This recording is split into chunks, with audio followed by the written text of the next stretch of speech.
Bueno, chicos, vamos a empezar entonces ahora con la segunda parte del riñón. Seguimos, dejamos en esta diapositiva, la pongo ahora a mayor aumento. Y bueno, cuando llegamos acá a esta imagen, dijimos que de la macroscopía podíamos deducir dónde están ubicadas las nefronas y por qué la corteza se ve mucho más rojo vinoso que la médula, que se ve de color rosado. La nefrona dijimos que es la unidad funcional del riñón. Hay millones de nefronas entre los dos riñones, ¿sí? La nefrona está formada por un corpúsculo vascular o polo vascular. Este corpúsculo vascular se llama corpúsculo de Morgagni y está formado por un capilar arterio-arteriolar, o sea, empieza en arteria y termina en arteria. Es uno de los capilares que por su función, digamos, de filtración, la superficie determina que es el capilar que más capacidad de filtración tiene en todo el cuerpo humano, ¿sí? Entonces, es un capilar fenestrado y la propiedad que tiene, entonces, es que es arterio-arteriolar. Arteriola aferente, capilar, arteriola eferente. Luego encontramos alrededor de este capilar fenestrado un espacio que se llama espacio urinario y ahí empieza el polo urinario, que estaría limitado por una cápsula que se llama cápsula de Bowman. La cápsula de Bowman tiene un revestimiento epitelial que después vamos a ver qué características tiene. Entonces pasamos la cápsula de Bowman y entramos propiamente al polo urinario. El polo urinario empieza entonces en el tubo contorneado proximal, que se encuentra en este caso en la corteza. Seguimos y empieza la porción descendente del asa de Henle, que es delgada, llega a un punto que luego empieza a ascender y constituye la porción ascendente, que es más gruesa. Esta porción ascendente del asa de Henle termina dando origen al tubo contorneado distal. El tubo contorneado distal normalmente da tantos enrollamientos que en algún momento toca la arteriola aferente. Después vamos a ver cómo se da ese mecanismo. Y finalmente el tubo contorneado distal termina en el tubo colector, o sea que hasta el tubo contorneado distal hablamos de esta unidad funcional que se denomina nefrona. Fíjense qué importante es ver en esta estructura grande que se ve la nefrona que la mayor parte de la nefrona propiamente dicha se encuentra en la corteza y solamente el asa de Henle se encuentra en la médula. Eso tiene que ver también con la gran cantidad de vasos que acompañan esta porción de la nefrona, y el asa de Henle tiene vasos, pero son muchos menos en relación a todos los vasos peritubulares que tiene el tubo contorneado proximal y el tubo contorneado distal. Por eso decimos que la corteza es la que recibe el 80% o más de la sangre, de ese 25% del gasto cardíaco que llega al riñón. Muy bien. En esta fotografía se ve justamente cómo se distribuye la sangre en el parénquima. Fíjense que esto sería una estructura de una pirámide, ¿no es cierto?, de Malpighi, y también podría considerarse como una estructura lobulillar. Las arterias dijimos que eran ramas de la arteria renal, entonces entra la arteria renal, se hace una anterior y otra posterior, y luego esa arteria renal se va metiendo una vez que llega a la médula, formando lo que se conoce con el nombre de arterias interlobulares. Hay una arteria interlobular por acá y va a haber otra arteria interlobular por aquí. La arteria interlobular, una vez que llega al límite entre la médula y la corteza, empieza a hacerse, a continuar ese límite y a ponerse paralela al borde de la periferia del riñón, o sea, a la cápsula. Entonces corre paralela por el límite córtico-medular. Y en la medida que va pasando por este límite, manda unas prolongaciones arteriales, que son las arterias interlobulillares. y las arterias interlobulillares terminan en la arteriola aferente, que va a formar el glomérulo y sale nuevamente por la arteriola eferente. Ahora me dirán ustedes, todo este complejo que empieza y termina en arterias, ¿qué pasa con la arteriola eferente? Bueno, la arteriola eferente se va a relacionar directamente con la parte venosa. Una vez que la arteriola eferente da sus primeras ramas como arteria, de alguna manera se comunica y desemboca en lo que se llaman las venas estrelladas. Y las venas estrelladas empiezan a descender siguiendo a la arteria interlobulillar a través de las venas interlobulillares. Y una vez que llegan al límite entre la corteza y la médula, empiezan a seguir ese límite córtico-medular, igual que la arteria, ¿no es cierto? Y finalmente bajan por los lóbulos o por entre las pirámides y forman la vena interlobular, que finalmente va a terminar drenando a la vena renal. ¿Se entiende?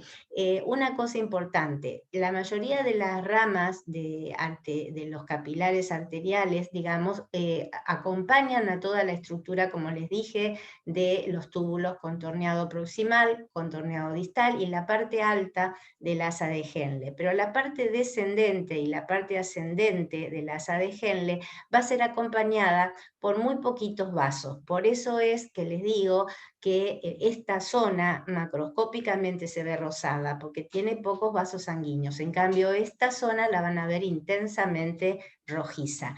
Aparte, la función del asa de Henle nunca va a ser de la cantidad y calidad, que son las funciones que se cumplen en el glomérulo, en el tubo contorneado proximal y en el tubo contorneado distal, que ahora lo vamos a ver. Muy bien.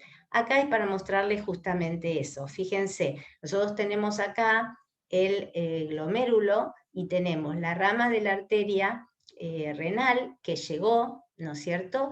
Y una vez que llegó la arteria, da origen a, perdón, que no encuentro la flecha acá, la arteriola aferente da origen entonces al capilar glomerular, que es un capilar fenestrado, y luego la arteriola eferente, la eferente, va a rodear algunas de las partes también de la estructura de la nefrona y finalmente, fíjense acá, cómo se va a comunicar con las venas estrelladas. Y una vez que la arteriola eferente se comunica con las venas estrelladas, termina por las venas interlobulillares y luego por la arciforme que va por el límite de la corteza y la médula. Y acá se ve cómo la porción descendente del asa de Henle tiene mucho menos cantidad de vasos arteriales y venosos que toda la parte del tubo contorneado distal y el tubo contorneado proximal.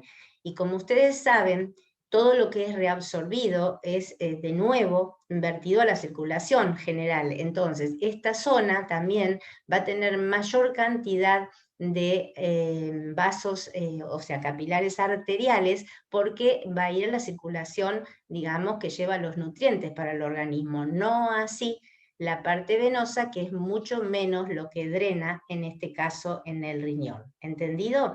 Y otra vez se ve acá claramente que, digamos, la estructura de la nefrona empieza en el glomérulo y termina en el tubo contorneado distal, que luego desemboca en el tubo colector, que es este que ustedes ven. Y finalmente por acá sale el producto deseado, que es la orina. Muy bien. En esta foto, a mayor aumento, ¿qué es lo que vemos? Vemos lo que les dije antes, lo que se llama corpúsculo renal o corpúsculo de Malpighi. ¿Cómo está formado este corpúsculo renal? Por un polo vascular y un polo urinario. Acá está el capilar glomerular, que es un capilar fenestrado. Acá se ve la arteriola aferente que entra, la eferente que sale, y alrededor del capilar tenemos la cápsula de Bowman. Esta cápsula de Bowman entonces va a limitar entre las paredes capilares y la pared de la cápsula de Bowman este espacio que siempre tiene que estar libre y siempre lo tenemos que ver en el microscopio, después vamos a ver cómo se ve, es el espacio urinario.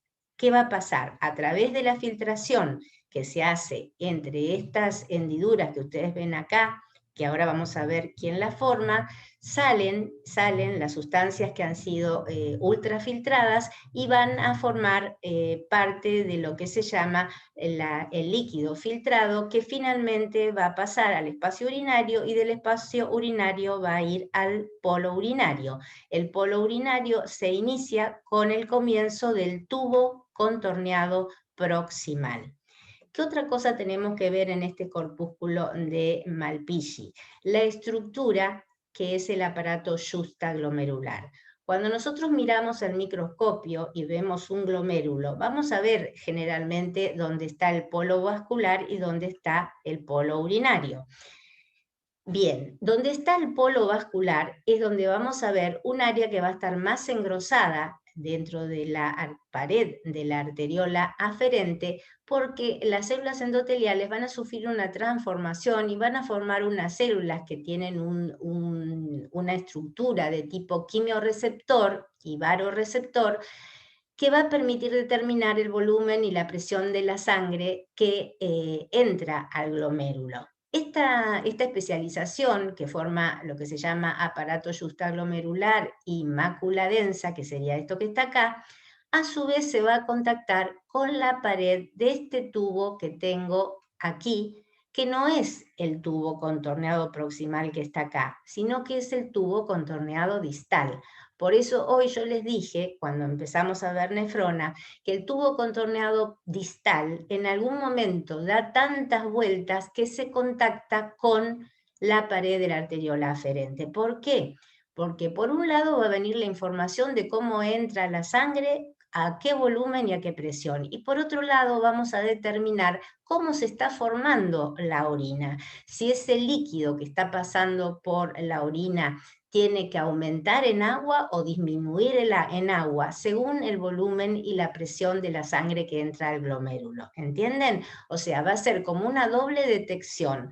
Por un lado voy a determinar el volumen de la sangre y la presión que entra por la arteriola aferente, pero por otro lado, voy, al estar en contacto la arteriola con el tubo contorneado distal, que es la parte final de la nefrona, donde ya se está formando la orina, a ese nivel yo voy a poder saber si esa cantidad de agua que sale en la orina y solutos es la adecuada para mantener un buen volumen y una buena presión sanguínea. ¿Entendido?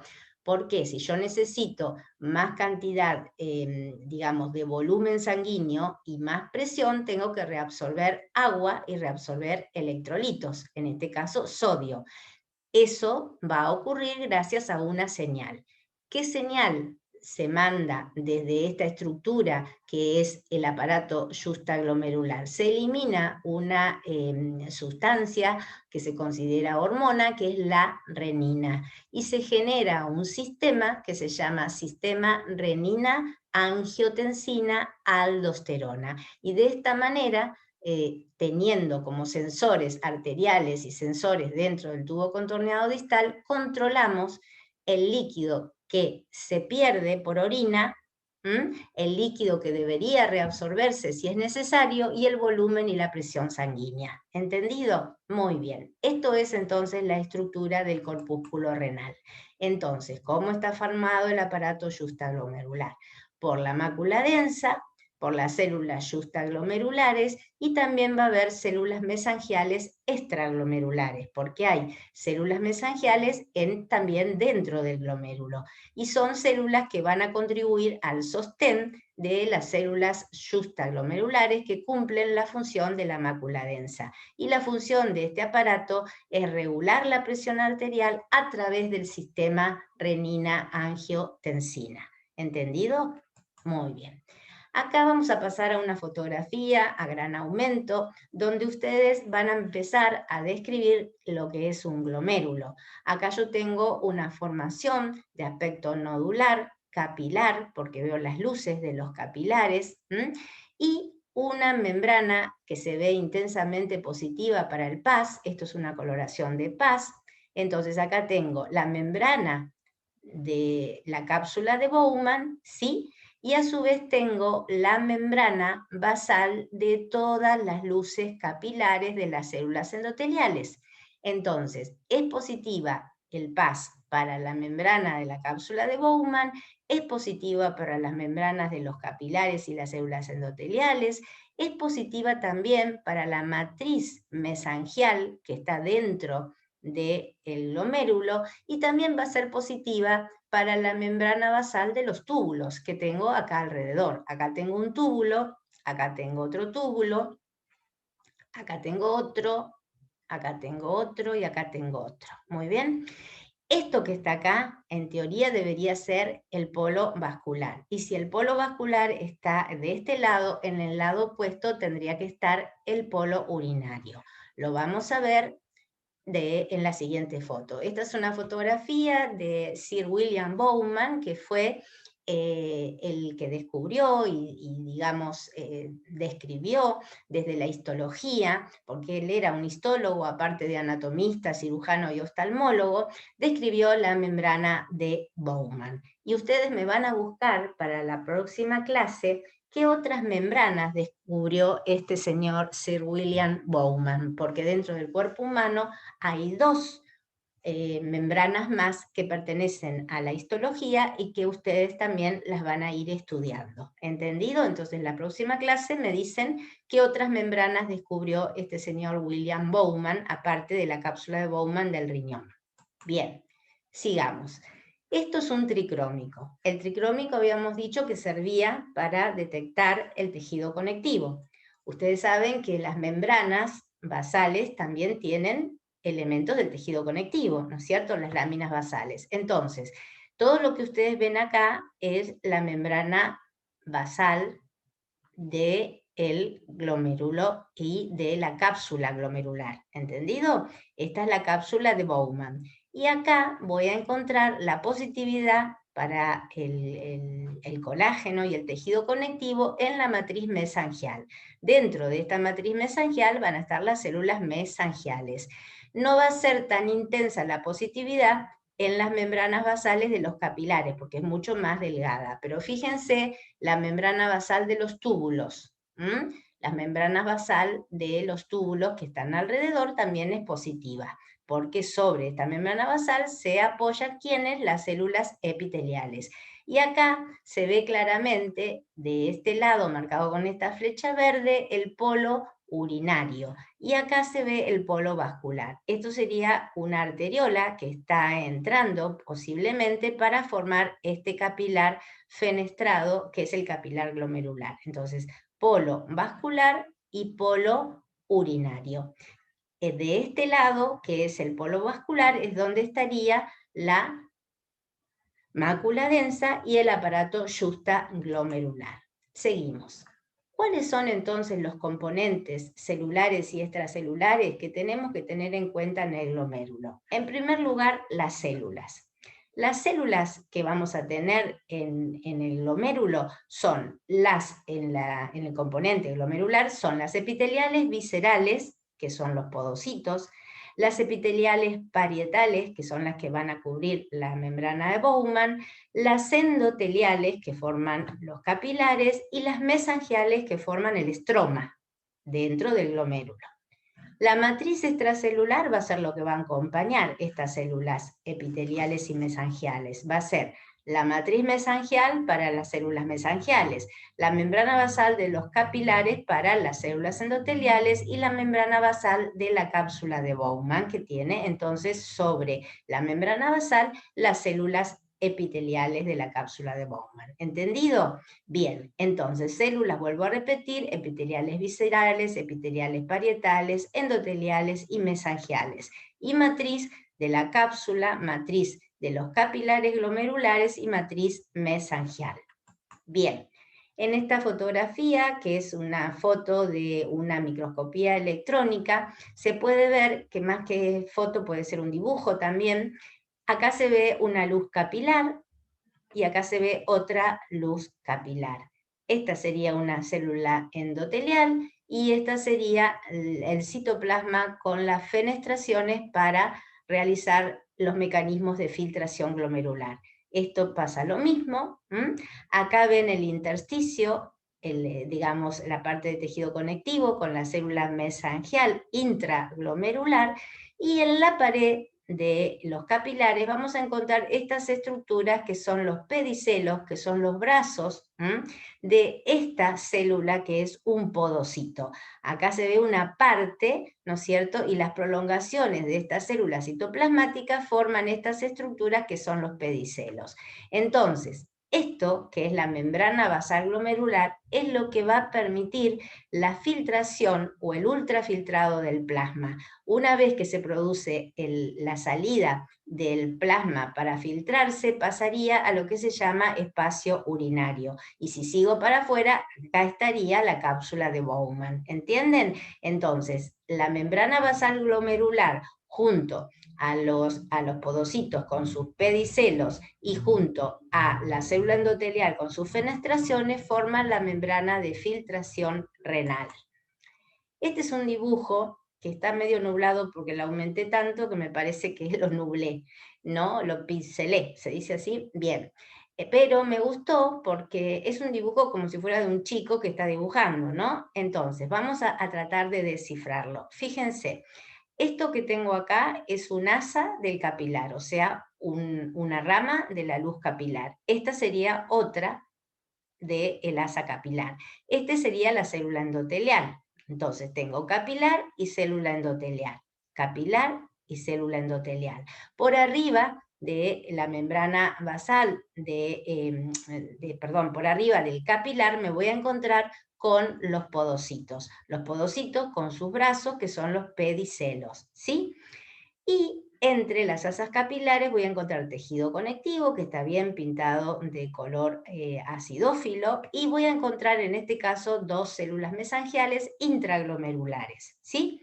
Y acá afuera está el espacio urinario. Sigue el espacio urinario y me encuentro con ¿qué cosa? Con la cápsula de Bowman, con las células epiteliales parietales. Entonces, este dibujo muy simple me sirve para, a grandes rasgos, determinar las células y las estructuras que van a intervenir en el ultrafiltrado y a dónde va a ir ese ultrafiltrado para pasar al tubo contorneado proximal.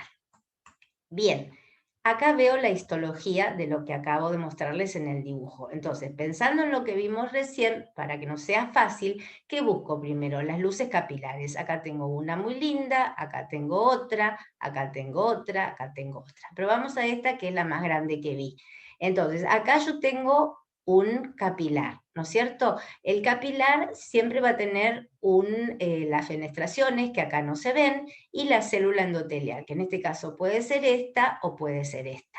Esta es la luz del capilar, y arriba del capilar que va a haber esta célula más grande, que es un podocito, el podocito que tiene los pedicelos, que acá no se ven.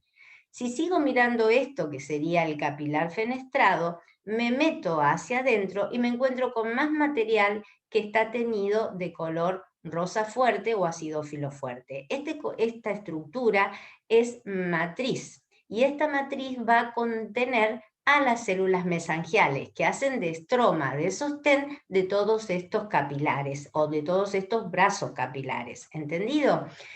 Por aquí afuera, entonces, si acá se realiza el filtrado, voy a tener el líquido que sale del filtrado, y esto sería el espacio urinario. Todo esto que está acá es el espacio urinario. Y del otro lado que voy a tener la cápsula de Bowman. La cápsula de Bowman con su membrana basal, importantísima, y a su vez con estas células epiteliales parietales, que son células planas. Entonces, describo así la membrana o cápsula de Bowman con las células epiteliales, describo los capilares con los podocitos y las células endoteliales, y describo también la matriz intraglomerular, con las células mesangiales. Esos serían los elementos que tengo que saber describir en un buen preparado de histología para poder observar el estado en que encuentro los glomérulos en una biopsia determinada.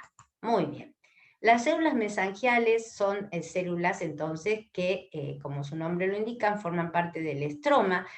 van a contribuir con el transporte que se realiza dentro de los capilares, van a tener cierta actividad contráctil y relajación, o sea, contracción y relajación, van a morir por apoptosis, son muy sensibles al estrés oxidativo y liberan sustancias de crecimiento o sustancias de tipo citoquinas. Y también pueden diferenciarse y en el caso, digamos, de que puedan tener alguna patología, estas células mesangiales son reemplazadas por fibrosis. Por eso estas células tienen que estar sanas y en buen estado, porque si no, pueden alterar todo el mecanismo de filtrado a nivel del glomérulo.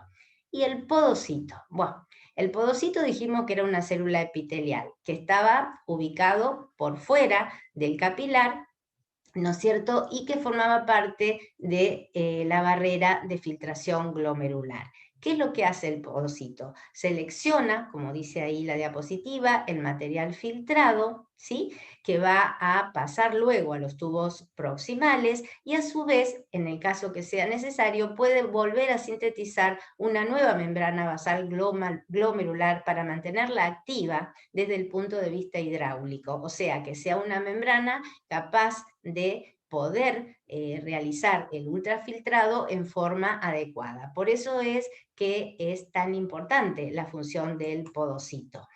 La relación que existe entre digamos, el podocito y la estructura del glomérulo es gracias a las extremidades o prolongaciones que tiene el podocito, que son como manos o dedos que se llaman pedicelos. Y el espacio que queda entre digamos, la estructura del podocito y el capilar se llama subpedicelar, pedicelar. Todas estas estructuras que tiene el podocito más sus prolongaciones se mantienen de esa forma porque tienen un esqueleto que lo permite. Después vamos a ver cómo está formada por adentro el podocito el podocito y sus prolongaciones para que tengan esa forma de mano que va a tomar el capilar y va a ayudar a el filtrado glomerular.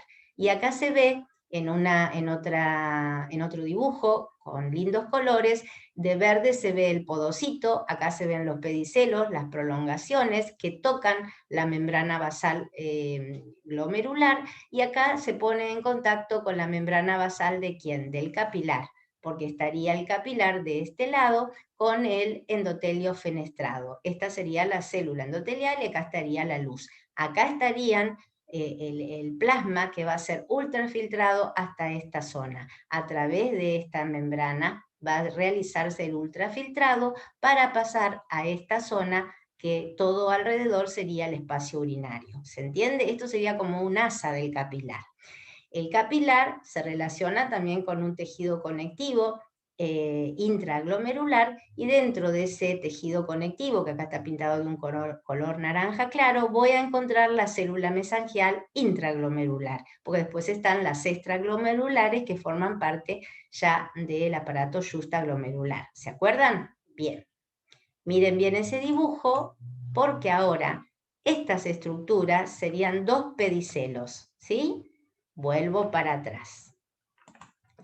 Estos son los pedicelos, los pies o manos o brazos, como quieran llamarlos, de esta célula que es el podocito, que se va a poner en contacto con esta membrana para poder hacer que se produzca la filtración hacia el espacio urinario. Entonces volvemos a esta foto. Esto sería un pedicelo, esta sería la membrana basal glomerular. ¿Por qué es importante saber? Porque estas estructuras, chicos, que es biología molecular pura, son las que mantienen al podocito y a los pedicelos fijos para poder mantener la membrana de filtración en buenas condiciones y que de esta manera el material sea filtrado desde digamos, el capilar que estaría acá abajo hacia el espacio urinario. Fíjense que dentro de los pedicelos o brazos se encuentran filamentos de actina. Al haber filamentos de actina, ¿qué quiere decir? Que esto tiene actividad contráctil y así como se contrae, se relaja. Los filamentos de actina están unidos por alfa-actinina, ¿sí? Y entre los pedicelos existen a su vez otras proteínas, que ya las vimos cuando vimos los medios de unión de las células epiteliales, ¿se acuerdan? Las caderinas, miren, hay caderinas que van a hacer que esta estructura que va a formar parte de esto que es el diafragma capilar o los diafragmas capilares se mantengan con esta estructura y que no se abran ni se junten demasiado los pedicelos, porque este espacio tiene que ser, digamos, estar limpio, estar en buenas condiciones para que se produzca la salida del ultrafiltrado, ¿entienden? Entonces, las caderinas junto con otras proteínas como es la nefrina, la podosina, forman esta estructura de puente para mantener permeable la membrana basal glomerular en su parte de filtración. ¿Entendido? Entonces, este es un pedicelo, este es otro pedicelo, dentro del pedicelo están las fibras de actina y actinina, y entre cada uno de ellos hay como un puente que lo mantiene abierto digamos, al diafragma para que se produzca el pasaje y se realice el filtrado hacia el espacio urinario. Muy bien, acá tienen en microscopía electrónica, como a la izquierda, cómo se ve un glomérulo, esto sería el glomérulo, y esto que se ve negro sería el espacio urinario. Esto es lo que les digo, que siempre se tiene que ver bien, tiene que estar abierto, porque esto indica parte del buen funcionamiento del glomérulo. Y las estructuras que se ven acá alrededor son tubos contorneados, ¿sí? En esta fotografía es como si me meto adentro de esta a mayor aumento, me encuentro con los podocitos. Los podocitos que mandan todos los pedicelos. Estos pedicelos que están acá, estos por ejemplo que estoy marcando acá, son los mismos que estos dos que acabamos de ver en este dibujo a un super aumento. Entonces, si yo sé que entre este pedicelo y este pedicelo abajo está la membrana de filtración, todos estos espacios me van a servir para que se produzca el filtrado del plasma y pase a esta estructura que sería el espacio urinario, que sería esta que está acá a mayor aumento. Acá se ve también el espacio urinario, ¿entienden? Entonces, podocito, pedicelos, y entre los pedicelos se ve el lugar por donde está el diafragma, por donde va a pasar el filtrado del plasma. Y acá lo tenemos a mayor aumento todavía. Esta es la membrana basal glomerular, estos serían los diafragmas que quedan de los capilares, ¿sí? Estos serían los pedicelos, hay diferentes, algunos más grandes, algunos más chicos. Acá estaría la actina, que vimos hoy, y acá estarían las caderinas, sobre todo que hacen como de esqueleto para mantener este espacio abierto y que pueda producirse el filtrado de la luz del capilar con la célula endotelial hacia el espacio urinario. Entonces, este sería el pasaje, ¿sí? Y esto sería, BS es correspondería, la sigla no sé bien en inglés, pero correspondería todo al espacio urinario. ¿Entendido? Esta es la barrera de filtración. Pedicelos, diafragma, membrana basal glomerular, célula endotelial, fenestración y luz capilar. Bien, vamos a ver acá una foto de una microscopía óptica donde se ve lo mismo, pero a un aumento un poco más pequeño para poder ver mejor las estructuras. Acá se ve el glomérulo, ¿no es cierto? Este sería el capilar glomerular fenestrado. Acá se mezclan en las células, ¿qué células? Se mezclan las células endoteliales, se mezclan las células mesangiales, todo esto que se ve acidófilo sería el mesangio, parte del estroma de esta estructura, y los que estarían por afuera serían los pedicelos, ¿sí?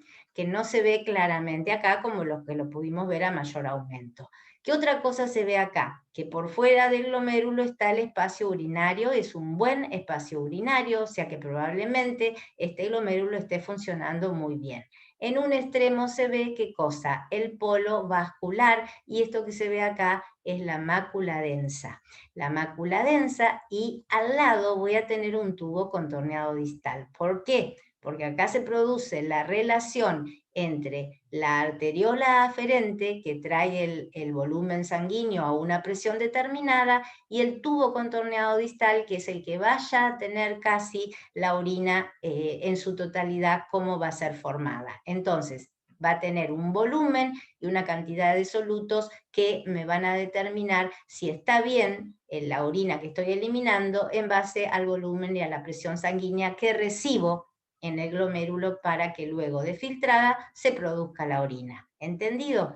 Y todo esto que veo acá afuera son tubos contorneados. La mayoría de ellos son tubos contorneados proximales, ¿sí?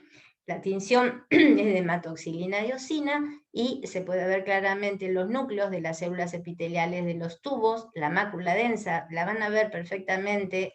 Si pudiéramos verla al microscopio se ve perfectamente porque es como un acúmulo celular. Ven que se disponen como en empalizada. Estas células tienen una actividad sensorial que pueden captar la presión y el volumen sanguíneo de la sangre que entra entonces al glomérulo.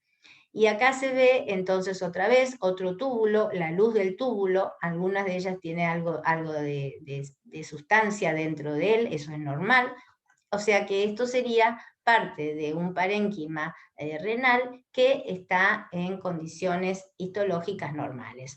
Acá abajo es otra vez lo mismo, fíjense, esto es el tubo contorneado distal, que sería este que está marcado acá.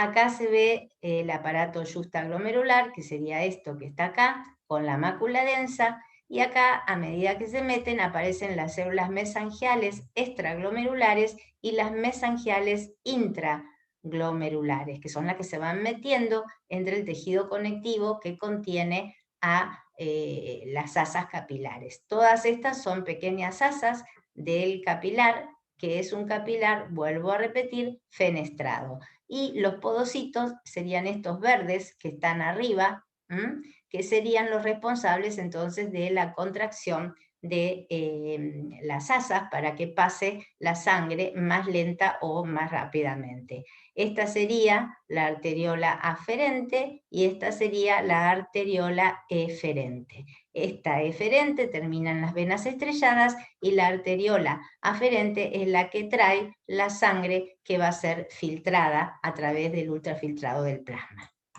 Bien. Este cuadrito es para que ustedes entiendan la importancia de este capilar y la importancia de la unidad funcional. Dijimos que los riñones producían orina para mantener el medio interno, regular el equilibrio hidroelectrolítico y también pueden hasta modificar el pH. Entonces, gracias a todo eso, mantenemos la homeostasia necesaria para vivir. Por eso es tan importante. Ahora miren estos datos. Si bien esto lo van a ver en fisiología, a mí siempre me gusta dárselos porque me parece que con esto ustedes van a poder entender mejor en fisiología y aparte de eso le van a dar la importancia que tiene al riñón como órgano vital que es, ¿no es cierto? Los riñones excretan aproximadamente 1,5 litros de orina en 24 horas. Eso depende de la cantidad de agua que nosotros ingerimos y si transpiramos, si hacemos actividad física, porque mientras transpiramos o hacemos actividad física perdemos líquido a través de la transpiración. Pero en general, más o menos un individuo elimina 1,5 litros de orina en 24 horas. El mecanismo de filtración por esa barrera o filtro glomerular a través de la relación que hay entre el capilar y los pedicelos del podocito, se hace por la diferencia de presiones que hay entre la presión hidrostática y la presión osmótica. No es necesario que se sepan cuánto es la presión hidrostática, cuánto es la osmótica, cuánto es la presión en la cápsula de Bowman, porque esto lo van a ver en fisiología, pero sí recordar que la presión efectiva para una buena filtración entre la presión hidrostática y la osmótica es de aproximadamente 12 milímetros de mercurio. Esa sería la presión ideal para que se produzca un buen filtrado glomerular, ¿sí? El coeficiente de filtración está favorecido porque ese coeficiente es muy grande, es el mayor de todos los capilares, porque este capilar glomerular es mucho mayor en extensión que los demás capilares que existen en el cuerpo humano. Aproximadamente, si lo extendemos, es de 1 metro cuadrado, entonces es muy extenso, ¿sí? Por eso es tan importante la labor que realiza. La filtración glomerular que se va a realizar es de 170 litros por día. La filtración glomerular, o sea, se van a filtrar en el glomérulo 170 litros por día. En comparación con la de las filtraciones en los restos de los capilares, que es de 25 litros al día. Acá ven la gran diferencia debido a la gran extensión que tiene este capilar, que es un capilar arteriolar de tipo fenestrado. ¿Entendido? No olvidarse de eso. Bien, para seguir, porque nosotros ya vimos el glomérulo, ya sabemos que es un capilar, que tiene una arteriola aferente, que tiene una arteriola eferente, que tiene células en el glomérulo y que aparte tiene matriz, que tiene tejido conectivo, que tiene células mesangiales. Pero bueno, todo eso tiene que ver con el polo vascular. Ahora tenemos que ver el polo urinario, que es una vez que la cápsula de Bowman se continúa con el tubo contorneado proximal. El tubo contorneado proximal se continúa con el asa de Henle, que tiene una porción descendente, que tiene una porción ascendente y que desemboca en el tubo contorneado distal. Miren, acá se ve como el tubo contorneado distal hace contacto con la arteriola aferente glomerular, por lo que dijimos antes, porque necesita saber informarse el riñón de, por un lado, el volumen y presión que entró con la sangre al glomérulo y la orina que está saliendo ya prácticamente hacia el tubo colector, cómo está en solutos y cómo está en cantidad de agua, porque eso se puede modificar y vamos a ver cómo, ¿sí? De acuerdo al equilibrio que tiene que mantener para el buen funcionamiento de todos los sistemas, que sería la homeostasia, ¿no? Bien, para entender un poquito, el tubo contorneado proximal en su revestimiento tiene este tipo de célula. Como ustedes ven, es una célula de tipo epitelial que tiene microvellosidades en su superficie y que tiene gran cantidad de mitocondrias en su interior. Esto quiere decir que esta célula va a ser sumamente activa desde el punto de vista metabólico. ¿Por qué, chicos? Porque el tubo contorneado proximal va a ser el responsable de la reabsorción, luego que se produzca el filtrado, de aproximadamente el 60 al 70% de elementos y sustancias que no deben aparecer en orina. Entonces, como no deben aparecer en orina, ¿qué es lo que pasa? Son absorbidos desde la luz tubular hacia los vasos que rodean a los túbulos, o sea, los vasos peritubulares, que son de tipo arteriolar, ¿sí? A este nivel. Una vez que pasamos del tubo contorneado proximal y vamos al asa de Henle, a la porción delgada, nos encontramos con este tipo de célula, que es una célula mucho más pequeña, como si estuviera aplastada, casi no tiene microvellosidades y tiene menos elementos, menos organelas en su citoplasma. Esto quiere decir que las células del asa de Henle, ya sea de su porción descendente como ascendente, no tienen una gran función en relación al metabolismo y a la reabsorción, transporte, pasaje de sustancias, como sí lo tiene la del tubo contorneado proximal. Pero ¿qué pasa con el tubo contorneado distal?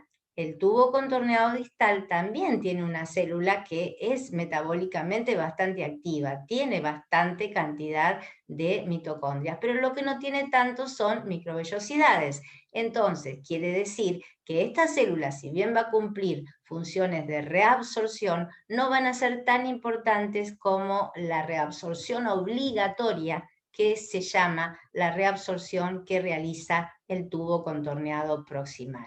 Y si esta es una reabsorción obligatoria, la que se produce en el tubo contorneado proximal, la que se realiza en el tubo contorneado distal se llama reabsorción facultativa, o sea, de acuerdo a cómo venga el líquido dentro de los túbulos, se van a absorber algunos elementos y se van a secretar también desde los capilares a la luz tubular del tubo contorneado distal algunas otras sustancias que después vamos a ver cuáles son. ¿Sí? Entonces, la importancia de conocer estas células es para que nos demos cuenta de que cuanto más especializaciones de superficie, cuanto más organelas tenga, más activa va a ser la célula. Cuanto más grande la célula o más pequeña, va a ser mayor también la actividad porque va a tener menos citoplasma con menos organelas. ¿Entendido? Todas son epitelios simples, del cúbico con microvellosidades, un cúbico que no tiene tantas vellosidades, este que intenta ser plano pero no llega, o sea, es un entre plano y cúbico, y me olvidé decirles la del tubo colector, que es muy parecida a la del tubo contorneado distal, porque en realidad es una transición. Todos son epitelios simples, no se olviden de eso. Muy bien, en esta diapositiva se ve en corte longitudinal los diferentes túbulos. El túbulo contorneado proximal, el asa fina, el asa gruesa de Henle, el tubo contorneado distal y el tubo colector. Como verán, son todos tubos que el tamaño de las células puede variar un poco, pero en realidad la forma que tienen es generalmente de tipo cúbico y en las asas de Henle, que son las células más pequeñas y aplanadas, intenta ser un epitelio plano, ¿sí? Bien, entonces, vamos a pasar a la función que cumple la nefrona para poder formar orina. Para poder cumplir con la formación de orina, la nefrona tiene 3 mecanismos. Esos mecanismos son la filtración, la reabsorción y la secreción. La filtración, como dijimos, es una filtración que se realiza a nivel del glomérulo, de la membrana basal, para la filtración entre el capilar y los pedicelos. ¿Y qué sustancias son las que se filtran normalmente? Se filtran normalmente todas las sustancias que forman parte de ese ultrafiltrado que es necesario para cumplir el segundo paso de reabsorción. Todos los elementos que son filtrados del plasma sanguíneo van a ser en su mayoría reabsorbidos en el tubo contorneado proximal. La reabsorción dijimos que podía ser obligatoria o facultativa. Y finalmente, la secreción que se produce también en el tubo contorneado distal es necesaria para cumplir con la formación de orina y de acuerdo a los elementos o sustancias que se eliminen con la orina, vamos a estar en equilibrio con los electrolitos, con el agua y con el pH. Bien, acá tenemos otra vez la membrana de filtración, ¿no es cierto? ¿Por qué les pongo este dibujo? Porque esa cita bibliográfica que tienen arriba fue hecha por los que se dedicaron a estudiar esta membrana de filtración entre el capilar y el espacio urinario. Acá se ve un poquito más detallado y más fácil para interpretarlo para ustedes. Acá estaría la luz capilar. Todo esto sería un gran capilar, ¿sí? Gran por el tamaño que lo veo acá, en realidad son chiquititos. Estos serían los espacios de diafragmas de las células endoteliales del capilar. ¿Los ven? Acá. Acá vendría la membrana basal, ¿no es cierto? Y por el otro lado que tengo estas estructuras que son los pedicelos, que son los brazos de los podocitos. Acá no se ve, pero se ve la parte del citoplasma y el núcleo del podocito, y luego se continuaría con el brazo que se extiende para hacer contacto con la membrana basal glomerular del capilar, ¿sí? Y lo que queda acá es el espacio urinario. Entonces, ¿de dónde a dónde pasaría las sustancias filtradas? Pasarían, como dice esta flecha, a través, desde el capilar, pasarían por el diafragma, membrana basal, espacio interpedicelos. Estos espacios, ¿se acuerdan? Eran los espacios donde les dije que había caderinas y que eso permitía que estuviera abierto, y luego pasa al espacio urinario, para ir donde después, para ir hacia el tubo contorneado proximal. Muy bien. Ya que terminamos con la estructura de la nefrona, y la describimos, nos preguntamos, ¿los tipos de nefronas son todas iguales? Entonces respondemos, miro este dibujo y veo dos nefronas, una está más arriba, una está más abajo, veo con distintos colores las partes de la nefrona, el corpúsculo de Malpighi, esto es el tubo contorneado proximal, esto es el asa de Henle, porción descendente, porción ascendente, tubo contorneado distal, que va a desembocar en el tubo colector. Lo mismo con esta que está acá. Esto que tienen acá es corteza y esto que tienen acá es médula, y acá estaría la desembocadura en los cálices menores. Bien, entonces, según la topografía, o sea, la localización dentro de la estructura de la corteza, decimos que las nefronas pueden ser superficiales, mediales o justamedulares. Si voy al dibujo anterior, diría que estas serían superficiales, acá habría unas mediales y otras serían justamedulares. O sea, la mayoría estaría en tres niveles, un nivel más superficial, un nivel medio y un nivel próximo al límite con la médula. Eso de acuerdo a la topografía, cómo estaría ubicada las nefronas. Ahora, de acuerdo al tamaño, tampoco son iguales los glomérulos. Algunos van de 200 micras a 150, más o menos 12 micras aproximadamente, con un rango que más o menos lo dan acá entre 138 y 186 micras. Entonces, son muy pequeñas, pero lo importante es que hay algunas que se destacan por su tamaño, inclusive cuando ustedes vean un preparado, ojalá tuvieran la suerte de verlo ahora, pero si no lo veremos, lo verán en patología, van a ver que hay glomérulos que son más grandes y eso les permite determinar que una nefrona puede ser de mayor tamaño que otra. Pero igual el rango no es tanto de diferencia. Lo que sí es importante que recuerden es la ubicación, que por la ubicación topográfica las nefronas son diferentes. Entonces las nefronas, como las describimos, pueden ubicarse en tres formas dentro de la corteza, una superficial, una media, una justa, medular, y por el tamaño serían diferentes. Y ahora vamos a ver cómo es este tema de la formación de la orina. En primer lugar, nosotros habíamos visto que el filtrado glomerular se producía a este nivel del glomérulo, que acá no está el glomérulo, está la cápsula de Bowman, porque ya esto es parte del espacio urinario, y el pasaje del líquido filtrado entraría a esta estructura que es el tubo contorneado proximal. Muy bien, sabemos que en el tubo contorneado proximal se produce la reabsorción, ¿no es cierto?, de la mayor cantidad de sustancias necesarias que deben volver a la circulación general. ¿Qué se reabsorbe? Se reabsorbe la totalidad de la glucosa, se reabsorben aminoácidos, se reabsorben iones sodio, iones cloro, bicarbonato y también pequeña cantidad de proteínas que escapan al filtrado glomerular. Hay proteínas de bajo peso molecular que pueden atravesar el filtrado. En general la proteína de gran peso no pasa, pero las chiquititas pueden pasar. Entonces, como no tienen que aparecer en orina proteínas, como no tiene que aparecer glucosa, eso tiene que ser totalmente reabsorbido.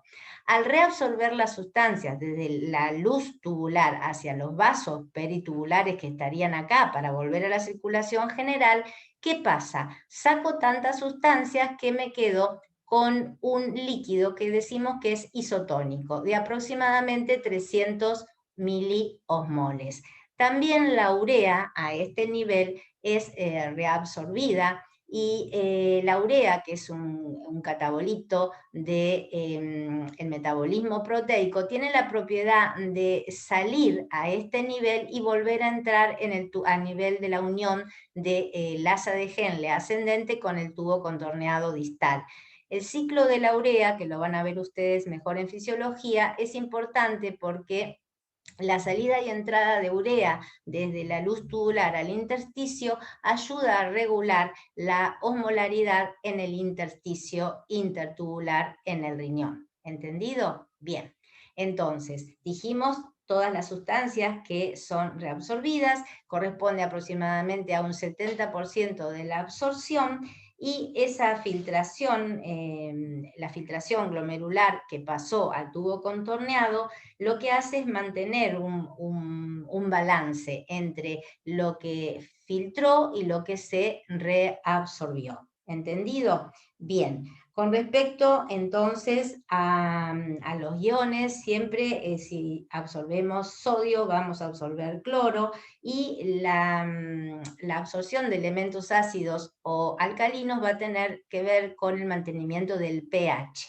Bien, una vez que entonces fueron reabsorbidos todos esos elementos que les nombré en el tubo contorneado proximal, este líquido que se hizo tónico va a empezar a pasar por la porción correspondiente al asa de Henle, que es la porción descendente. ¿Y qué es lo que va a pasar? La porción descendente del asa de Henle es la zona de la nefrona más permeable al agua. El agua va a salir directamente del asa de Henle por ósmosis, y al salir por ósmosis desde la luz tubular hacia el intersticio, ¿qué va a pasar con el líquido? Se va a volver de a poco hiperosmolar. Acá era isoosmolar, y acá, fíjense, aumenta de 300 a 600, de 600 a 900, a 1200, porque estoy sacando agua. Entonces, ¿qué queda acá adentro? Soluto. Cuando llego a digamos, el asa donde empieza a hacerse ascendente el asa de Henle, se efectúa un mecanismo que se llama mecanismo de contracorriente. Este mecanismo de contracorriente lo que hace es tratar de mantener el equilibrio entre el líquido intersticial y el líquido intertubular. Si yo acá saqué por ósmosis gran cantidad de agua, ¿qué pasó con el intersticio? Se diluyó. Hay mucha agua y hay poco soluto. Entonces tengo que volver a equilibrarlo. ¿Qué tengo que sacar de la luz tubular? Tengo que sacar sodio, y el sodio arrastra al cloro. Entonces saco sodio y saco cloro. Este cloro y sodio que salen desde la porción ascendente, ¿no es cierto?, del asa de Henle, digamos que junto con el agua logran el equilibrio del intersticio. Ya el intersticio no queda tan acuoso ni tampoco queda tan hipertónico. ¿Y qué es lo que pasa con el líquido de la luz tubular? Va desde un líquido hipertónico, va bajando porque va perdiendo soluto, y se hace hipotónico cuando llega al tubo contorneado distal. ¿Y qué pasa en el tubo contorneado distal? En el tubo contorneado distal se van a reabsorber el resto de sustancias que no pudieron ser reabsorbidas para ser retornadas a los vasos, ¿no es cierto?, peritubulares, y a la circulación sanguínea. Pero acá también se produce un mecanismo que se llama de secreción tubular. Este mecanismo de secreción tubular se agrega a la filtración glomerular y aumenta la concentración de la orina. ¿Qué es lo que se secreta? Se secretan, por ejemplo, los metabolitos de algunos antibióticos como la penicilina, se secretan iones potasio y se secretan iones hidrógeno. Todo eso pasa a nivel del tubo contorneado distal. Y recuerden que la urea que yo la había sacado del tubo y la metí en los vasos peritubulares, acá hace el recorrido inverso. Va desde los vasos hacia el interior. ¿Por qué? Porque tengo que aumentar la osmolaridad. Entonces, fíjense que cuando voy dando la vuelta voy pasando de 80 a 150, porque ya secreté sustancias al interior, ¿no es cierto?, de los capilares, desde los capilares a la luz tubular, y aparte entré urea otra vez desde el capilar a la luz tubular.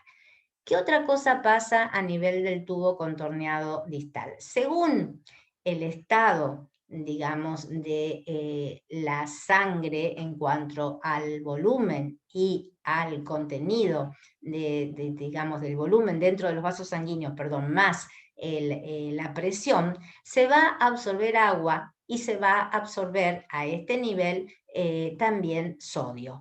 Entonces, es a este nivel, chicos, donde actuaría la aldosterona, que corresponde al sistema renina, angiotensina, aldosterona, con la renina que se liberó acá en el aparato justaglomerular, ¿se acuerdan? Porque había poco volumen sanguíneo y poca presión, entonces la aldosterona, que viene de la corteza suprarrenal, que ustedes ya saben, va a actuar a este nivel y va a reabsorber sodio hacia los vasos sanguíneos.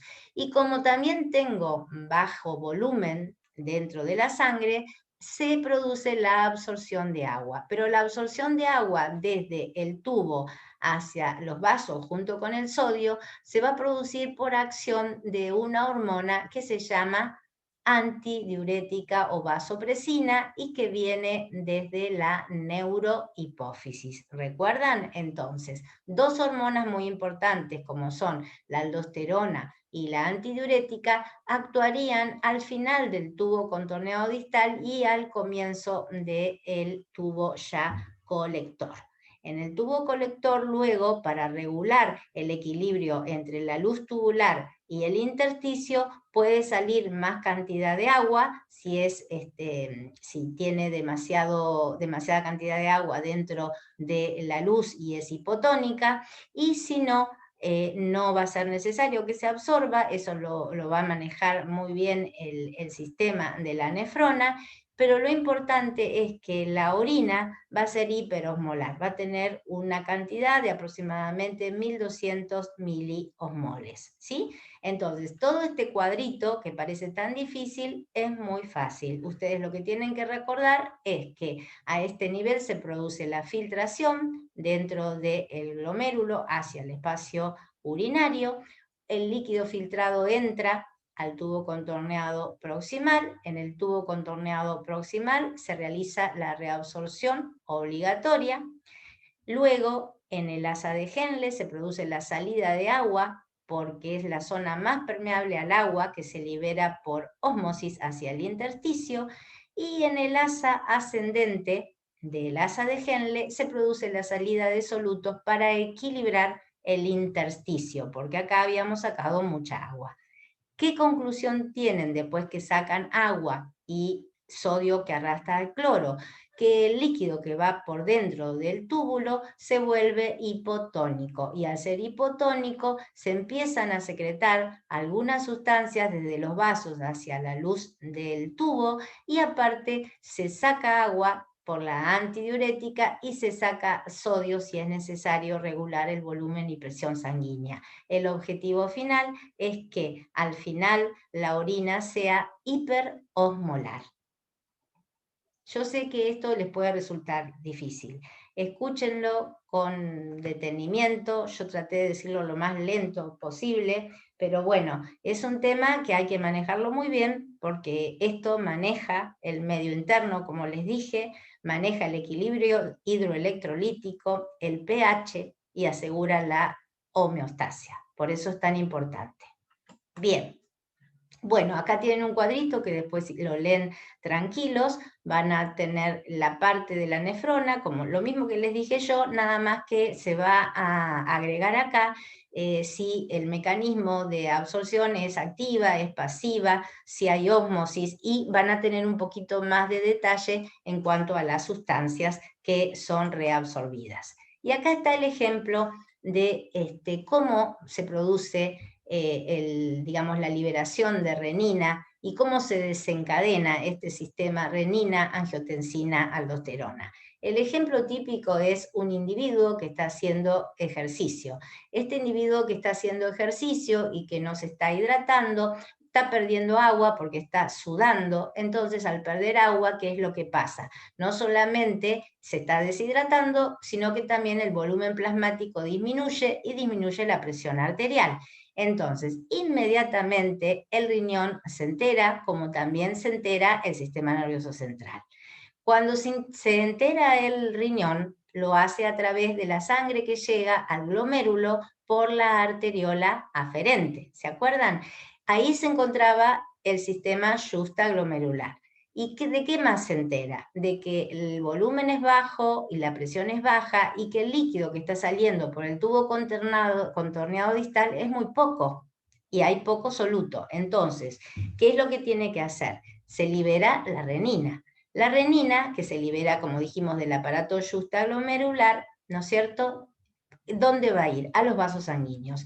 En los vasos sanguíneos interactúa con las células endoteliales y se libera un precursor que se llama angiotensinógeno. El angiotensinógeno, inmediatamente circulando por los vasos sanguíneos, se transforma en angiotensina 1. La angiotensina 1, que sigue circulando por los vasos sanguíneos, cuando atraviesa la circulación pulmonar, se transforma en angiotensina 2. Y la angiotensina 2 es la que va a ir a actuar sobre la glándula adrenal, más específicamente sobre la corteza. Se va a liberar aldosterona, y la aldosterona, ¿qué va a hacer? Va a ir a reabsorber sodio desde el tubo, en la parte final del tubo contorneado distal con el tubo colector, reabsorbe el sodio hacia los capilares para aumentar los solutos adentro de los capilares sanguíneos y de la circulación. Entra el sodio a la circulación y sale el potasio como para mantener el equilibrio. Sumado a esta acción que ocurre, como les dije, en este dibujito, en este sector se está reabsorbiendo el cloruro de sodio por acción de la aldosterona, me falta ahora la reabsorción de agua. ¿Y qué pasa? Para que se pueda reabsorber el agua, cuando se detectó acá que había volumen y presión baja, se enteró el hipotálamo. Y el hipotálamo inmediatamente manda señales ¿a quién? A la neurohipófisis, para que libere ¿qué cosa?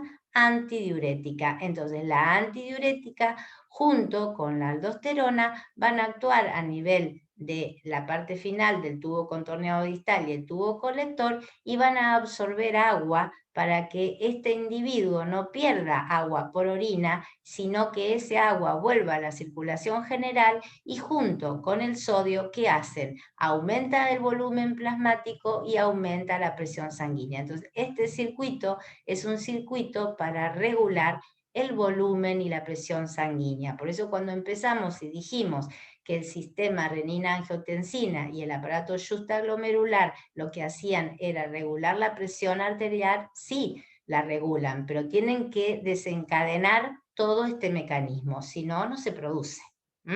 Muy bien. Bueno, otro concepto que tenemos que tener en cuenta en la función renal es el clearance o depuración plasmática. Este concepto solamente se los voy a dar para que lo tengan en cuenta en fisiología.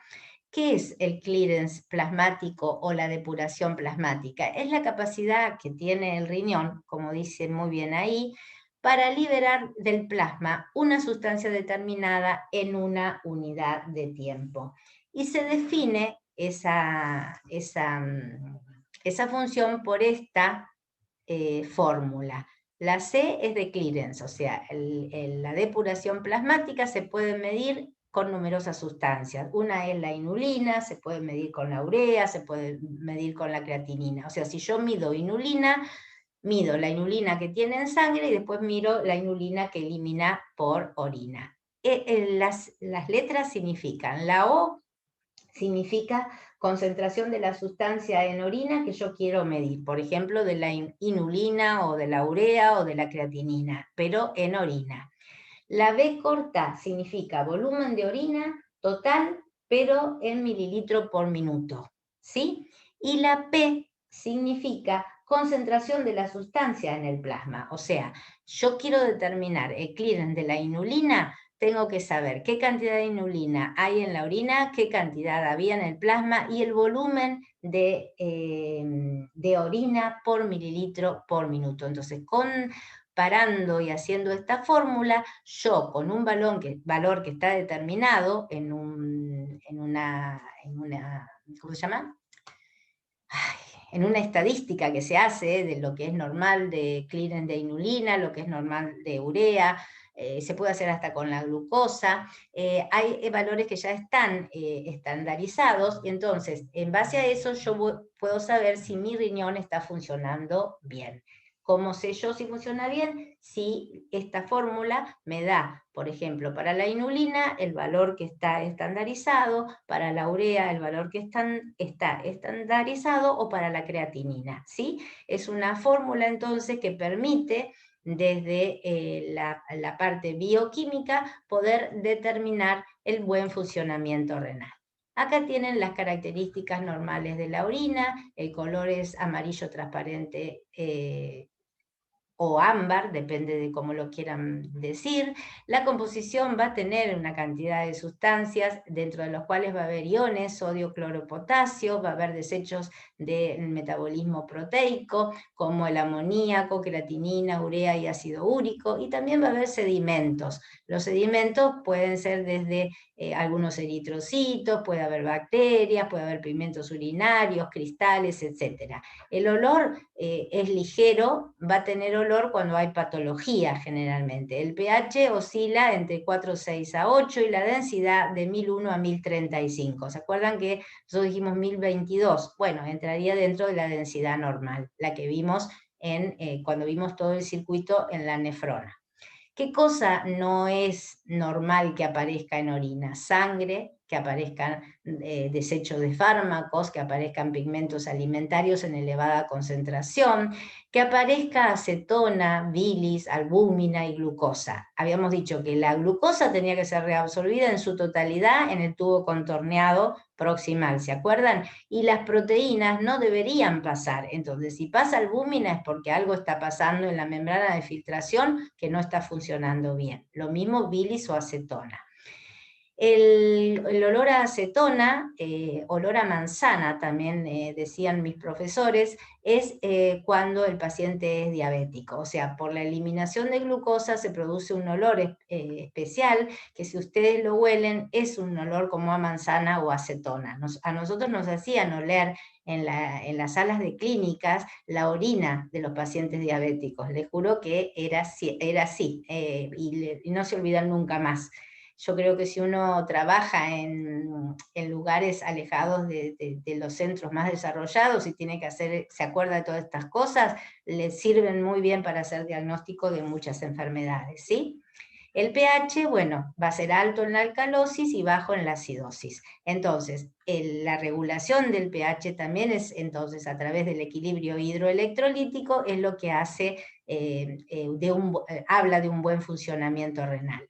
Y por último, bueno, la densidad alterada tiene que ver con la precipitación de algunos solutos, como los de calcio, para formar las famosas piedras que se forman en el riñón y que son tan dolorosas y producen lo que se llama los cálculos o litiasis a nivel de los uréteres, a nivel de inclusive de la desembocadura de la pelvis mayor en la pelvis menor, ya ahí se pueden empezar a formar las famosas piedras o cálculos renales. Bien, ¿cómo controla entonces todo este funcionamiento perfecto el riñón? Lo hace a través de un sistema hormonal, que es el sistema renina-angiotensina, que ya sabemos que con este sistema se contribuye a mantener un buen filtrado para que se contribuye a que haya una buena llegada de sangre con una buena presión para que haya un buen filtrado. El sistema de las quininas es el sistema opuesto al de la renina. O sea, si bien la renina actúa en forma vasoconstrictora sobre las arteriolas del glomérulo, la urodilatina, que es otra quinina, lo va a hacer en forma vasodilatadora. Va a compensar entonces el volumen de sangre según sea poco o según sea mucho. Si lo vasodilata, enlentece, entonces el circuito sanguíneo, entonces el filtrado se realiza más lentamente y adecuadamente, ¿sí? El péptido natriurético, que ya sabemos, dijimos que era péptido natriurético auricular, ¿se acuerdan? Lo que hacía era disminuir la reabsorción de sodio, o sea que lo que controla es la salida del sodio con la diuresis a través del tubo contorneado distal. La diuresis, acuérdense que es lo que se elimina por el tubo contorneado distal, es la cantidad de líquido determinaría lo que nosotros decimos en clínica médica la diuresis. Y la glomerulopresina, que también tiene un efecto vasodilatador, igual que la urodilatina, para contrarrestar a la renina. Este efecto hormonal es muy importante para que se forme una buena cantidad de sangre que llegue al glomérulo y que se forme, un buen filtrado glomerular. Bien, el control nervioso del funcionamiento de las nefronas, del parénquima renal, está a cargo del sistema nervioso autónomo, porque serían las únicas terminaciones nerviosas que llegarían y actuarían, sobre todo en situaciones de estrés, sobre la reabsorción de sodio, como dice ahí, redistribuyendo el flujo sanguíneo hacia los tejidos en actividad. Y por último, recuerden estas palabras: proteinuria, pérdida de la capacidad de concentración, uremia y retención de sodio, que tienen que ver con alteraciones de la función renal. Después lo leen, esto es a modo ilustrativo, porque esto lo van a ver en fisiología y en anatomía patológica. Y por último, para terminar, miren lo importante que es esta patología, que es la insuficiencia renal crónica, que hay un documento que ha sido distribuido con adaptaciones en cada país para todos los enfermos renales, y son 8 ítems que deben cumplirse tanto a nivel país como a nivel institución, como a nivel sistema de salud, para que a un insuficiente renal no le falte el tratamiento, no le falta la diálisis, y en caso de ser necesario tampoco le falte el trasplante. De hecho, todos los trasplantes renales que hoy en día se realizan se hacen con normativas impuestas, y bueno, gracias a Dios se pueden realizar, inclusive acá en Mar del Plata se realizan bastante frecuentemente, y se puede salvar la vida de un individuo, ¿sí? Bien, y bueno, terminamos. Espero no haber sido muy pesada con este tema, pero es un tema sumamente importante. Les mando un cariño, chicos, y bueno, después las chicas les van a mandar el trabajo práctico de sistema urinario. Nos vemos la próxima clase. Hasta luego.